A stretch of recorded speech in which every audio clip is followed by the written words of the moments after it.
Hello students, कैसे हैं आप सभी। मैं कुणाल शर्मा फिर से आपके बीच में हाजिर हूँ क्लास 12 का पहला चैप्टर इलेक्ट्रोस्टैटिक्स को लेकर। जैसा कि आप सभी जानते हैं कि अपने लास्ट वीडियोस में विद्युत क्षेत्र क्या होता है, विद्युत बल रेखाओं के बारे में पढ़ा था, विद्युत बल रेखाओं के गुणों को पढ़ा था तथा अपने इसके साथ पिछले वीडियोस के अंदर अपन ने विद्युत बल के कारण अपने आवेशों के बल के बारे में भी जाना था। तो चलिए आज हम अपना नया टॉपिक शुरू करते हैं, जिस टॉपिक का नाम है बिंदु आवेश के कारण विद्युत क्षेत्र की तीव्रता। तो चलिए शुरू करते हैं। के कारण विद्युत क्षेत्र की तीव्रता, बिंदु आवेश के कारण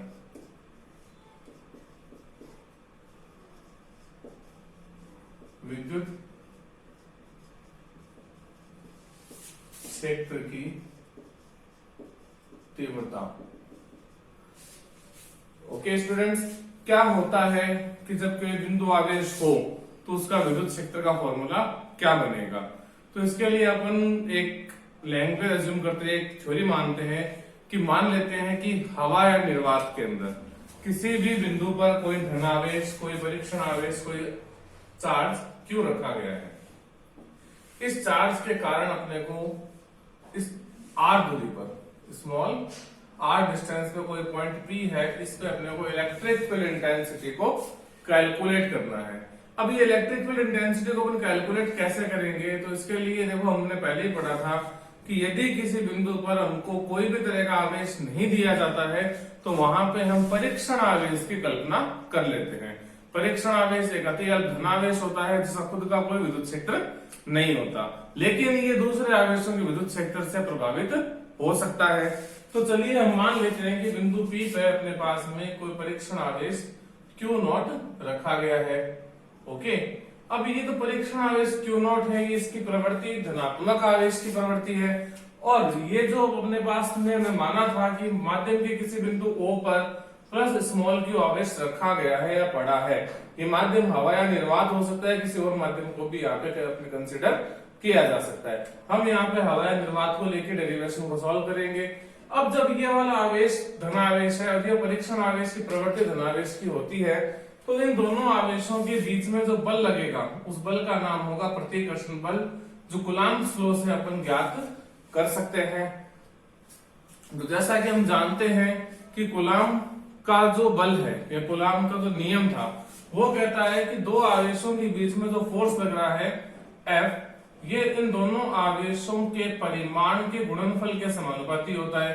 तो इनका देखो प्लस था Q, फिर Q0 और बीच की दूरी के वर्ग के व्युत्क्रमानुपाती होता है, इनटू हम यहाँ पे लगा देते हैं R कैप। R कैप इस फोर्स की डायरेक्शन को शो कर रहा है। यहाँ पे फोर्स Q0 पे लग रहा है, लगाया Q के द्वारा जा रहा है, तो ये जो फोर्स होगा ये इलेक्ट्रिक फील्ड लाइन की डायरेक्शन में होगा, इलेक्ट्रिक फील्ड इंटेंसिटी की डायरेक्शन में होगा, तो ये बल लगेगा प्रतिकर्षण इस दिशा के अंदर। अब यहाँ पे अपने पास में विद्युत क्षेत्र की तीव्रता, विद्युत क्षेत्र की तीव्रता जो इलेक्ट्रिक फील्ड इंटेंसिटी हमने पढ़ी थी उसकी डेफिनेशन से बात करें, विद्युत क्षेत्र तीव्रता की परिभाषा से फॉर्मूला क्या होता है इलेक्ट्रिक फील्ड इंटेंसिटी का, E is equal to F बटा Q0, E बराबर F बटा Q0। तो यहाँ पर अपने फोर्स की जो वैल्यू है उसको इस इक्वेशन में अपन पुट कर देते हैं। तो बाय इक्वेशन 1 एंड इक्वेशन 2 जब इन वैल्यूज को पुट करेंगे तो आंसर आएगा E vector is equal to K Q0 बटे R square into R cap. और इसके अंदर फॉर्मूले में वैल्यू बटा में Q0 पहले से पड़ा है, Q0 से Q0 कैंसिल आउट हो जाएगा, तो आपका फॉर्मूला बनेगा E vector is equal to K Q बटा R square into R cap. ये अपने पास में विद्युत क्षेत्र की तीव्रता का फॉर्मूला आ गया बिंदु आवेश के कारण। इसको अपने यदि किसी माध्यम के अंदर मानते, ये चीज आपको ध्यान रखनी है कि यदि अपने यहाँ पे इस प्लस Q आवेश जिसकी हमने कल्पना की थी, इस आवेश को किसी माध्यम में हवा निर्वात को छोड़कर कोई भी माध्यम मानते तो वहां उस माध्यम का परावैद्युतांक भी काउंट करना पड़ता है या साथ में लेना पड़ता। अब परावैद्युतांक कहाँ काउंट करते हैं, किस जगह लिखते हैं, उसके लिए देखिए बहुत आसान सी ट्रिक है। इस ट्रिक को आप याद रख सकते हैं कि अपने पास में ये फॉर्मूला बना है E is equal to small k की जगह आप लिख सकते हो 1/4πε0 और यहां पड़ा था आपके पास Q/r² इंटू आर कैप। अब ये जो है पहले से ध्यान रखनी है, बहुत शॉर्टकट ट्रिक है कि जब किसी भी फॉर्मूले में आपेक्षिक विद्युतशीलता यानी अपने पास परमिटिविटी, एब्सोल्यूट परमिटिविटी या रिलेटिव परमिटिविटी पहले से पड़ी होती है, ठीक है, परावैद्युतांक को उसी जगह पे लिखा जाता है। ये अपन डेरिवेशन कर चुके हैं लास्ट वीडियो में। इसके ध्यान रखना है हमको कि जो अपने आप यहाँ परावैद्युतांक कहाँ लिखा जाएगा, जहां पहले से एप्सिलॉन नॉट पड़ा है। एप्सिलॉन नॉट पहले से कहाँ था, बटा वाली क्वांटिटी के अंदर था। तो हम यदि इसको किसी मीडियम के कंसिडर करें, फॉर एग्जाम्पल कि मीडियम अपने पास में इफ डाइलेक्ट्रिक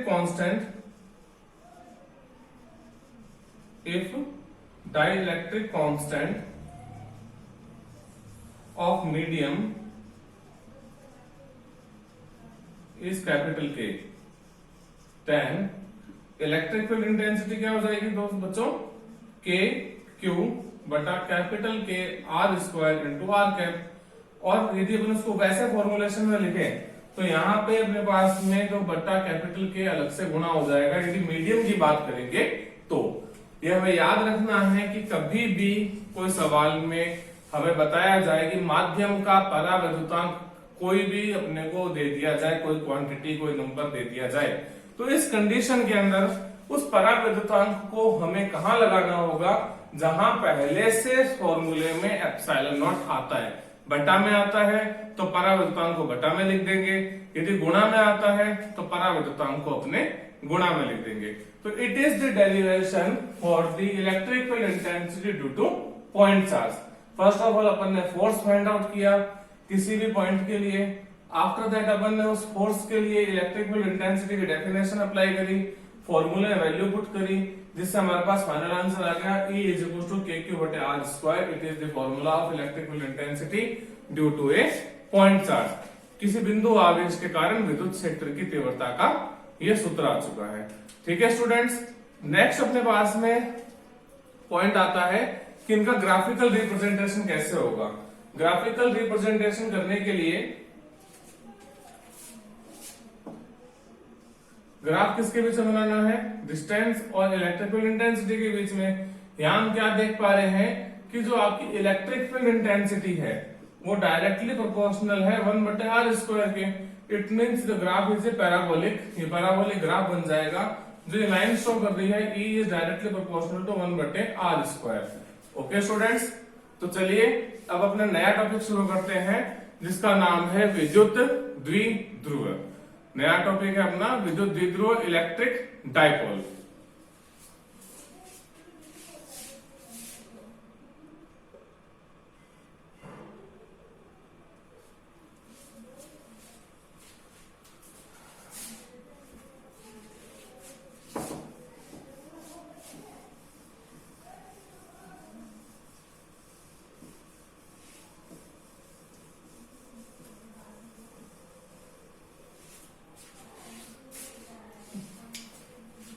हाँ जी, इलेक्ट्रिक डाइपोल क्या होता है?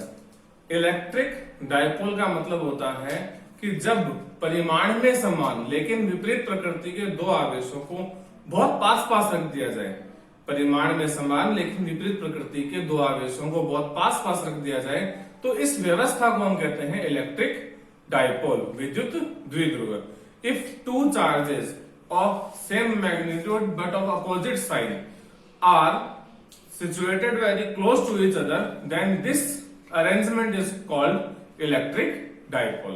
Okay students, तो मान लेते हैं अपने पास में एक चार्ज है प्लस Q एंड दूसरा चार्ज है माइनस Q। अब इन दोनों चार्जेस को अपन ने बहुत ही अल्प दूरी पर रख दिया। ये डिस्टेंस अपन मान लेते हैं R है। तो ये जो अरेंजमेंट हुआ है दो चार्जेस को पास पास रखने से जो अरेंजमेंट बना है उस अरेंजमेंट को हम कहते हैं इलेक्ट्रिक डाइपोल। ओके स्टूडेंट्स, फिर अपने पास आता है इलेक्ट्रिक डाइपोल मोमेंट, विद्युत द्विध्रुव आघूर्ण। विद्युत द्विध्रुव आघूर्ण। अब देखिए बेटा कि क्या होता है द्विध्रुव आघूर्ण। तो ये एक सदिश राशि है, पहले से तो ध्यान रखनी है, क्योंकि आघूर्ण है, आघूर्ण सदिश राशि को रिप्रेजेंट कर रहा है यहाँ पे अपने पास में। क्या होता है ये आघूर्ण? तो हम कह सकते हैं कि विद्युत द्विध्रुव के दोनों आवेशों में से किसी एक आवेश का परिमाण और दोनों आवेशों के बीच की दूरी का गुणा क्या कहलाएगा? विद्युत द्विध्रुव आघूर्ण कहलाएगा। इसको स्मॉल p से डिनोट करते हैं। Small p is equal to क्या होता है? दोनों में से आवेशों में से किसी एक का परिमाण गुणा दोनों के बीच की दूरी। सुविधा के लिए अपने किसी भी डेरिवेशन को करते समय और सुटेबिलिटी हम क्या करते हैं कि जो डिस्टेंस r ले रखी है, इस डिस्टेंस r को कुछ जगह पे 2a से कैलकुलेट कर लेते हैं, कुछ लोग इस डिस्टेंस को 2l just like this minus q plus q और डिस्टेंस ले लेते हैं अपने यहाँ पे 2l। कुछ इसको अपन ऐसे भी कैलकुलेट कर सकते हैं कि माइनस q प्लस q और डिस्टेंस अपन मान लेते हैं यहाँ पे l।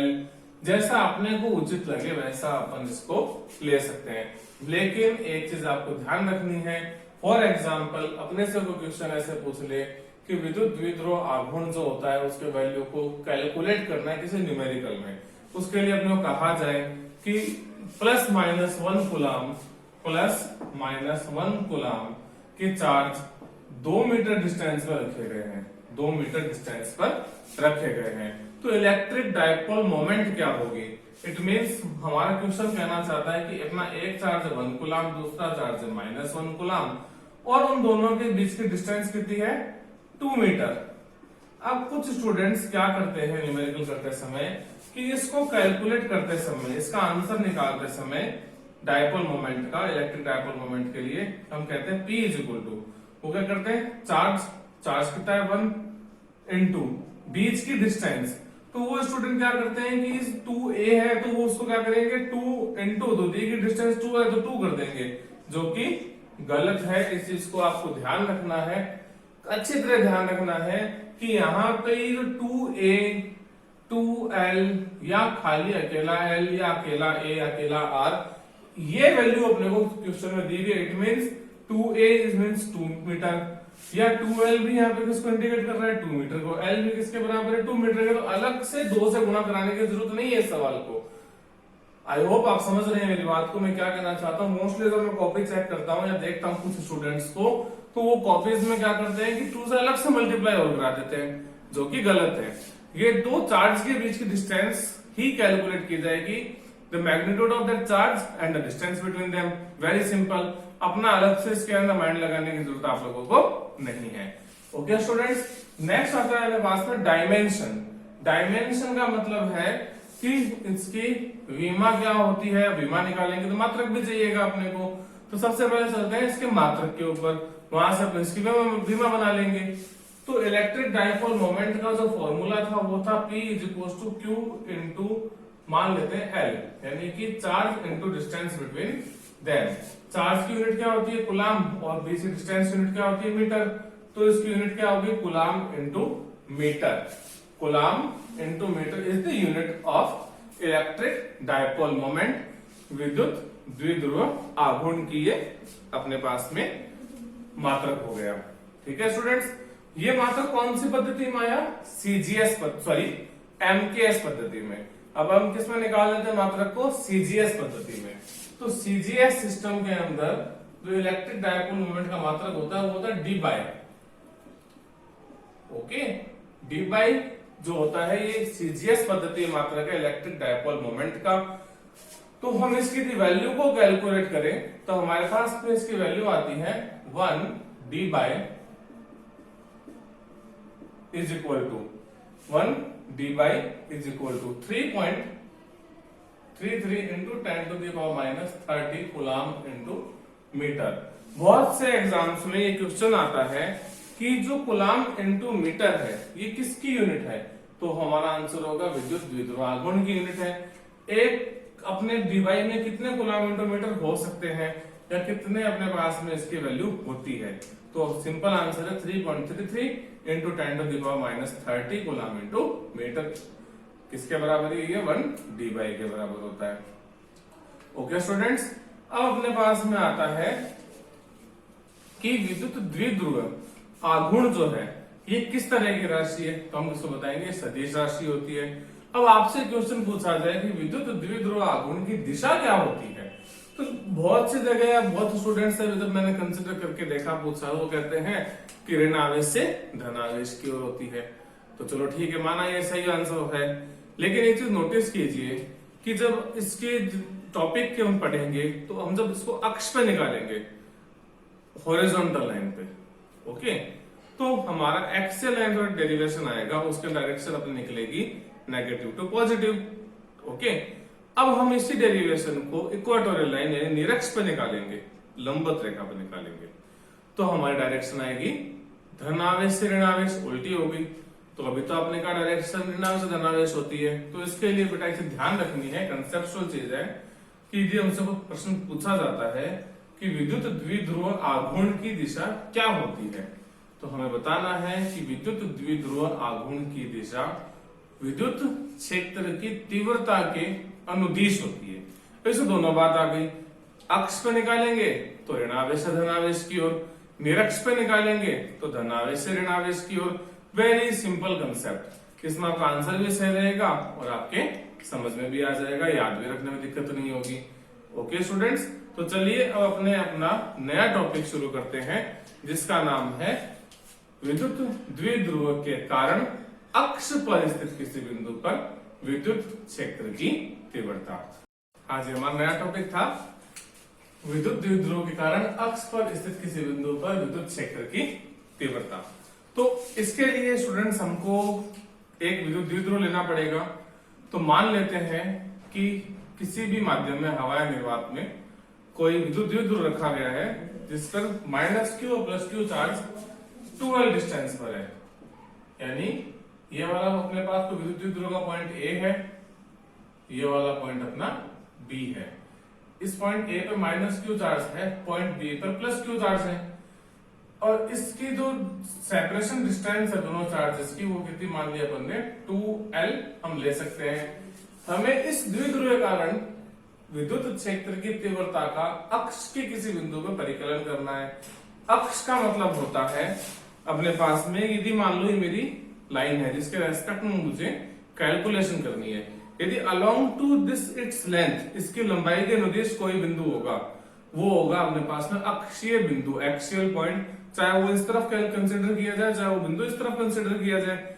यदि हमको निरक्ष पे कैलकुलेट करना हो तो यदि हमारे पास में ये द्विध्रुव की लाइन है तो इसके परपेंडिकुलर कोई पॉइंट होगा, चाहे परपेंडिकुलर ऊपर की तरफ चाहे परपेंडिकुलर नीचे की तरफ, तो वो निरक्ष का बिंदु होगा, इक्वाटोरियल पॉइंट होगा। ओके स्टूडेंट्स, तो हम लोगों को इस विद्युत द्विध्रुव के अक्ष के किसी बिंदु पर विद्युत क्षेत्र की तीव्रता कैलकुलेशन करना है। तो मान लेते हैं कि इस द्विध्रुव के मध्य बिंदु अपने पास में O है। मध्य बिंदु का मतलब हो गया कि A से O की डिस्टेंस कितनी हो गई L, और O से B की डिस्टेंस भी कितनी हो गई L। और इस बिंदु O से देखिए O की एकदम सीध में मैंने पॉइंट लाइन ली है ये वाली, इस बिंदु O से स्मॉल r डिस्टेंस पर कोई पॉइंट है मेरे पास में P, जो एक्सियल पॉइंट है, इसका अक्षीय बिंदु है, उस पे विद्युत क्षेत्र की तीव्रता का कैलकुलेशन करना है। डायग्राम का ध्यान रखें, पॉइंट O से P तक की डिस्टेंस r है, A से B की डिस्टेंस 2l है, A से O की l है, O से B की भी l है।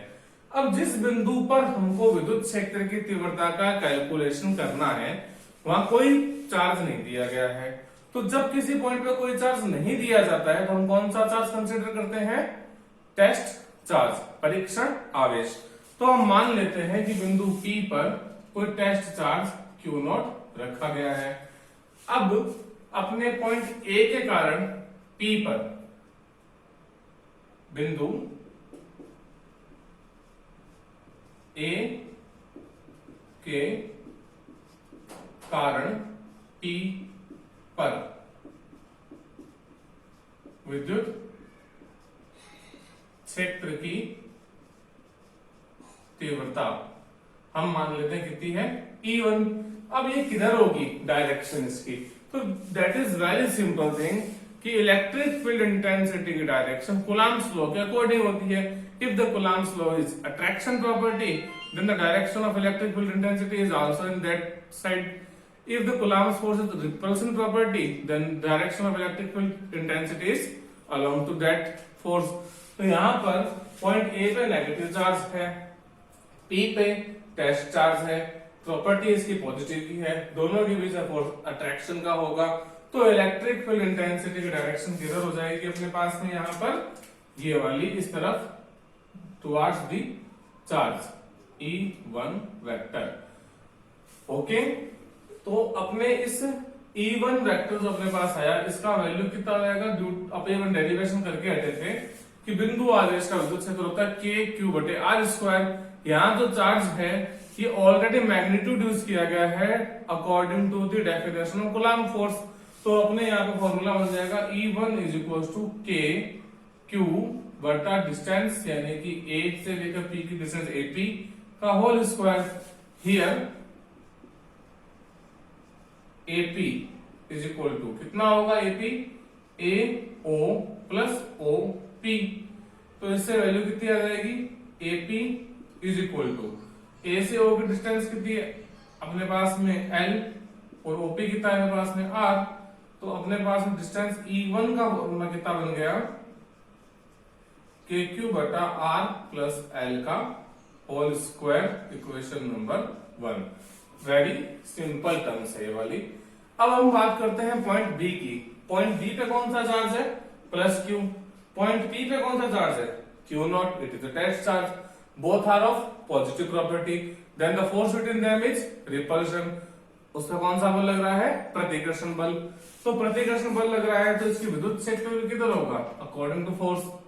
तो अवे फ्रॉम द चार्ज, उस चार्ज से दूर हटते समय यानी प्रतिकर्षित होगा इस दिशा के अंदर। तो हम लिख देते हैं यहां पर बिंदु B के कारण P पर विद्युत क्षेत्र की तीव्रता E2 is equal to KQ बटा डिस्टेंस यानी कि BP का square. Here BP is equal to, कि BP किसके बराबर है, देखिए OP में से यदि OB घटा दे, OP डिस्टेंस में से यदि OB डिस्टेंस को घटा दिया जाए तो रिमेनिंग जो होगा वो क्या हो जाएगा, BP। तो BP OP कितना है R और OB कितना है L। तो अपने पास में इलेक्ट्रिक फील्ड इंटेंसिटी कितनी हो गई, E बराबर E2 बराबर KQ बटे R माइनस L का होल स्क्वायर, इक्वेशन नंबर 2। ये दो फॉर्मूलाज अपन ने फाइंड आउट कर लिए, E1 और E2 यानी प्लस क्यू चार्ज और माइनस क्यू चार्ज के कारण इलेक्ट्रिक फील्ड इंटेंसिटी।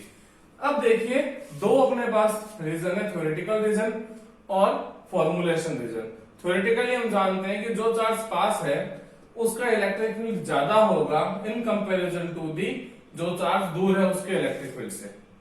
सिंपल, यानी कि प्लस क्यू का इलेक्ट्रिक फील्ड जो कि E2 है ये बड़ा होगा माइनस क्यू के इलेक्ट्रिक फील्ड यानी E1 से। थ्योरेटिकल एक पास एक दूर है, फॉर्मुलेशन से चेक करें अपने इसको यदि, तो देखें यहाँ पे E के यहाँ बटा में के R प्लस L का स्क्वायर, तो इसके यहाँ पे जो बटा वाली वैल्यू है ये ज्यादा है, बढ़ रही है। E1 की वैल्यू ऑटोमेटिक क्या हो जाएगी, कम, बिकॉज इट इनवर्सली प्रोपोर्शनल। यहाँ पे बटा की वैल्यू R माइनस L है यानी कि कम हो रही है, तो E2 की वैल्यू क्या हो जाएगी, ज्यादा। तो हम ये कह सकते हैं by the use of both equations 1 and 2, हम लिख देते हैं बाय इक्वेशन 1 एंड इक्वेशन 2, जो अपना E2 है बड़ा है किससे, E1 से। अब देखिए कि पॉइंट T जो है इस पे परिणामी विद्युत क्षेत्र की तीव्रता किस दिशा में होगी। परिणामी सिंपल सी बात है, एक ही पॉइंट पे दो अपोजिट डायरेक्शन शो हो रही है, एक इस तरफ दूसरा इस तरफ, यानी कि both are opposite to each other. तो जब किसी बिंदु पर दो परिणामी हमको ज्ञात करना हो और दिए गए सदिश एक दूसरे के विपरीत हों, तो उनका जो रिजल्टेंट यानी परिणामी होता है उन दोनों सदिशों के अंतर के बराबर होता है। समान दिशा में हो तो जोड़ देते हैं, विपरीत दिशा में हो तो घटा देते हैं। तो हमारे यहाँ पर देखिए दोनों अपोजिट डायरेक्शन के अंदर हैं और बड़ा कौन है E2। तो बेसिक बात है कि हम इसमें ऐसे लिखते हैं P पर परिणामी विद्युत क्षेत्र की तीव्रता कितनी हो जाएगी, E के नीचे P is equal to E2 minus हम क्या कर देंगे E1, उनको बड़े में से छोटे को अपन घटा देंगे। अब यहाँ पे E2 की वैल्यू पता है, E1 की वैल्यू मालूम है, तो इक्वेशन 1 और 2 से यहाँ पे E2 और E1 की वैल्यू को अपन पुटअप कर देते हैं। तो अपनी वैल्यू क्या बनेगी, EP is equal to KQ बटा R माइनस L का स्क्वायर माइनस KQ बटा R प्लस L का होल स्क्वायर। ओके, इसमें हम इसको और सिंप्लीफाई करें तो वैल्यू आती है EP is equal to KQ 1 बटे R माइनस L का होल स्क्वायर माइनस 1 बटे R प्लस L का होल स्क्वायर। इसका एलसीएम ले लेते हैं तो अपनी वैल्यू क्या आएगी, EP is equal to KQ common था, एलसीएम आप लोगे तो देखिए एलसीएम लेते समय R माइनस L यानी A माइनस B और A प्लस B गुणा में आएंगे, दोनों का स्क्वायर है तो ये बन जाएगा R square minus L square का whole square. Very simple term, A minus B into A plus B बटा में होते, ये अपने पास में गुणनखंड होता है A square minus B square का और दोनों का ही होल स्क्वायर हो रखा है, इसलिए अपन इस टर्म को पूरे का क्या कर दिया, होल स्क्वायर कर दिया, R square minus L square का होल स्क्वायर। अब देखिए इस तरफ तो अपने यहाँ पे R प्लस यहाँ R माइनस L का होल स्क्वायर है तो यहाँ तो आ जाएगा R प्लस L इस टर्म के साथ मल्टीप्लाई होके, इस तरफ आ जाएगा R माइनस L का होल स्क्वायर। ये अपने पास में इसका सिंप्लीफिकेशन हो गया। यहां से इसको अपने और सिंप्लीफाई करें इस फॉर्मूले को खोलकर, तो आप इसको वापस से देख लीजिए क्योंकि समरअप करने वाला हूं, दोबारा से इसको नोटिस कर लीजिए कि हमने पॉइंट ए के कारण इलेक्ट्रिक फील्ड इंटेंसिटी कैलकुलेट की थी, फिर पॉइंट बी के कारण कैलकुलेट करी, रिजल्टेंट फाइंड आउट किया और इस इक्वेशन तक अपने पहुंचे। अब मैं समरअप कर देता हूं ताकि हम डेरिवेशन आगे कर सकें।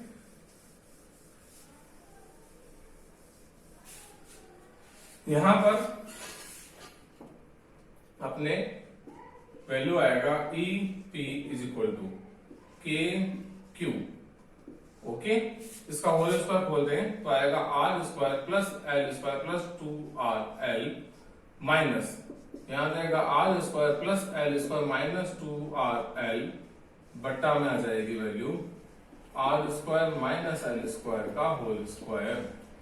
ठीक है, इसको और सिंप्लीफाई करो तो AP is equal to KQ R square plus L square plus 2RL minus R square minus L square minus 2RL बटे R square minus L square का होल स्क्वायर।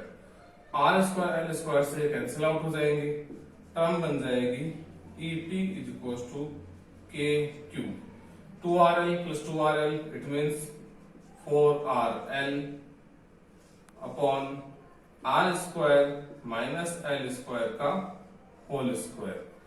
ये अपने पास में इसकी टर्म बन जाएगी। सॉरी ये डस्टर नीचे गिर गया था।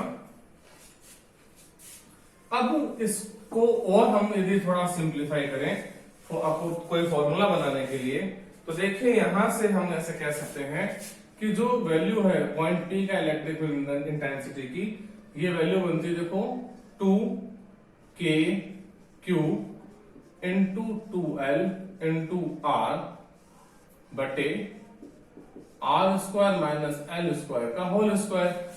मैंने यहाँ पे क्या किया, 4RL था तो 4 के दो टुकड़े करे 2 इंटू 2, तो एक 2L तो मैंने Q के साथ रखा, एक 2 को अलग कर दिया और R को अलग कर दिया। सिंपल सी बात है, हम लोग गुणा करा रहे हैं यहाँ पे। अब क्यों करा ऐसा, इसका रीजन देखो क्या है इसके पीछे, कि हम जानते हैं आवेश का परिमाण और उसके बीच की दूरी का गुणा जो होता है वो इलेक्ट्रिक डाइपोल मोमेंट विद्युत द्विध्रुव आघूर्ण के बराबर होता है। तो हम Q इंटू 2L को लेने में से करें कि hence Q into 2L is equal to small p। ये क्या है अपने पास में, विद्युत द्विध्रुव आघूर्ण, विद्युत द्विध्रुव आघूर्ण है। तो इस वैल्यू को पुट करें तो हमारी वैल्यू क्या बनेगी, E P is equal to 2kpr बटे R square minus L square का होल स्क्वायर। अब हम एक चीज जानते हैं कि जो आर है ये बहुत बड़ा है किससे, एल से, इसलिए जो L square nearly equal to कितना होना चाहिए, 0। कैसे पता लगा ये बहुत बड़ा है, तो देखो हमने डेफिनेशन पढ़ी थी विद्युत द्विध्रुव की, इलेक्ट्रिक डायपोल की। हम उस डेफिनेशन में बोल रहे थे कि जब दो आवेशों को जो परिमाण में समान है लेकिन विपरीत प्रकृति के हैं, अति अल्प दूरी पर रखा है, उसे विद्युत द्विध्रुव बोलते हैं। ठीक है, तो यहाँ पे दो आवेश थे माइनस क्यू प्लस क्यू, अति अल्प दूरी को हमने कल कंसिडर किया 2L से। इस अति अल्प का भी कम कितना हो गया, आधा, L हो गया, और अल्प हो गया, तो R तो कितना भी हो इससे तो बड़ा ही होगा ना, इसलिए हमने इसको कहते हैं very greater than L, so that छोटी राशि का, अल्प राशि का जो स्क्वायर होता है वो नेग्लिजिबल काउंट करते हैं। जैसे 0.1 का स्क्वायर 0.01 हो जाता है, 0.01 का स्क्वायर 0.0001 हो जाता है, यानी कि बहुत छोटा हो जाता है, नियरली इक्वल टू 0 चला जाता है, तो हम भी इसको नियरली इक्वल टू 0 कंसिडर कर सकते हैं। तो जब इस वैल्यू को पुट करेंगे अपने इक्वेशन के अंदर तो हमारे आंसर आएगा Ep is equal to 2kpr बटा आर स्क्वायर माइनस 0 का होल स्क्वायर। इसको और सॉल्व करोगे तो वैल्यू आएगी Ep is equal to 2kp into R बटे आर का स्क्वायर, सॉरी आर की पावर 4। अब एक आर से आर कैंसिल कर दो, नीचे कितने बच जाएंगे, 3।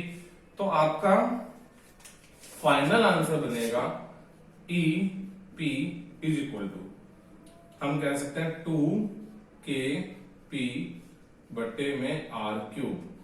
ये अपने पास में अक्ष के बराबर है, इसको हम E के नीचे अक्ष से भी डिनोट कर सकते हैं। अक्ष के किसी बिंदु पर विद्युत क्षेत्र की तीव्रता का डेरिवेशन। अब बात आती है यहाँ पे दिशा की, इसकी डायरेक्शन क्या होगी। ये बहुत समझने लायक चीज है, इंपॉर्टेंट चीज है, रटाफिकेशन नहीं करना है यहाँ पर। देखिए आपने कहावत सुनी है, जिसकी लाठी उसकी भैंस। ठीक है, तो जो ताकतवर है वही कंसिडर किया जाता है बजाय कमजोर व्यक्ति के।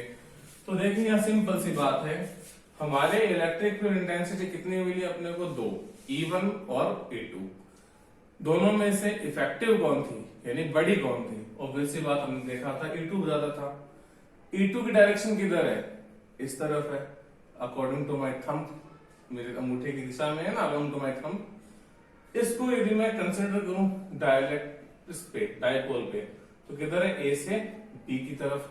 ए पे कौन सा चार्ज है, नेगेटिव, बी पे कौन सा चार्ज है, पॉजिटिव। तो मेरी दिशा क्या हो जाएगी, ऋण आवेश से धन आवेश की ओर। तो मैं लिख दूंगा दिशा में ऋण आवेश से धन आवेश की ओर। ये सिंपल सा इसका कंसेप्चुअल चीज थी। आप सभी स्टूडेंट्स से मेरी रिक्वेस्ट है कि आप इन टॉपिक्स को जब पढ़ रहे हैं, या कोई कैलकुलेशन को डेरिवेशन बीच में आ जाता है, तो उसको खुद से सॉल्व कीजिए। जस्ट लाइक मैंने यहाँ पे एलसीएम लेने के बाद सिंप्लीफाई किया था टर्म को, तो सिंप्लीफिकेशन के बाद में जो उसका मैथमेटिकल टर्म आती है, जो अलजेब्रिक अपने को सॉल्यूशंस कर रहे होते हैं, तो आप रफ कॉपी में खुद से कीजिए, क्योंकि ऐसा करने से प्रैक्टिस भी होगी, जल्दी से खुद के समझ में भी आ जाएगा। जैसे मैंने एलसीएम लिया था R square minus L square का होल स्क्वायर, तो ये एलसीएम जो लिया गया है मैं बोर्ड पे करा सकता हूँ आपको, पर सारा कुछ ही यदि अपने साइंस सब्जेक्ट के अंदर बोर्ड पे डिपेंड होते हैं, दिक्कत हो जाती है। आप कुछ छोटे मोटे डेरिवेशन होते हैं अपने खुद से सॉल्व कीजिए, आपको मजा भी आएगा और समझ में भी जल्दी आने लग जाएगा। ओके स्टूडेंट्स, साथ ही एक चीज और मैं आपसे कहना चाह रहा था कि आपने जो ये बोर्ड से डेरिवेशन किए जा रहे हैं कि नोट्स और डिस्क्रिप्शन में नहीं दे रहा हूं, नहीं देने का कारण ये है कुछ स्टूडेंट्स डिस्क्रिप्शन में सिर्फ नोट्स को डाउनलोड कर लेते हैं, और वीडियोस को छोड़ देते हैं। तो यदि नोट्स ही अपने को डाउनलोड करने हैं तो उसके लिए वीडियो से टीचर की जरूरत ही नहीं है। मार्केट के अंदर बहुत तरह की पासबुक्स अवेलेबल है, रेफरेंस बुक्स अवेलेबल है, आप वहां से भी पढ़ सकते हैं। समझ के लिए कोई चीज आप करते हैं, धीरे धीरे समझते हैं, चाहे रोज का एक टॉपिक भी समझ के करें तो वो आपके लिए अच्छा साबित होगा। क्योंकि लॉकडाउन के अंदर सिर्फ कुछ चीजें बंद की गई है। आपका जो एग्जाम है 12th बोर्ड का, वो उसी डेट को होने वाला है जिस डेट को हर साल होता है, नहीं उसी टाइम टेबल उसी शेड्यूल से होगा। तो आप इसको सीरियस लेते हुए पढ़ते रहिए, अपने काम को लगाते शेड्यूल बनाए रखिए। मैं बार बार रिपीट कर रहा हूँ, पढ़ाई करते रहिए, क्योंकि लॉकडाउन टूटने के बाद में अपने को इतना समय नहीं मिल पाएगा कि आप अपने आपके डेरिवेशन जो छोड़ रखी है उनको बाद में कर लेंगे। फिर बहुत तेजी से लाइफ चलेगी, तो उसके अंदर आपको तेज बने रहने के लिए अभी से प्रयास करना होगा। ओके स्टूडेंट्स, यदि किसी स्टूडेंट ने चैनल को लाइक नहीं किया है तो उसको लाइक कर दीजिए, सब्सक्राइब कर दीजिए और मेरे साथ लगातार बने रहिए। धन्यवाद।